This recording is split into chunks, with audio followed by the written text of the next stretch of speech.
Predators who work at remote places like forest officers, oil rig workers, etc. What creepy things have you noticed while at work? 1.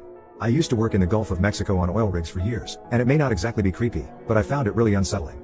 In deep, open water, the water itself is really clear, so everyone can plainly see all the tuna and barracudas hanging around the rig waiting for the onboard cook to throw off whatever food waste he needs to.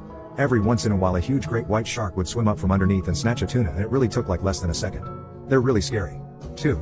I've worked in Canada's north for a few years now in oil and gas. It's pretty creepy when during night shift you realize a moose has just been standing at the tree line staring you down for an unknown length of time. Or finding bear tracks crossing the tracks you just made 5 minutes ago.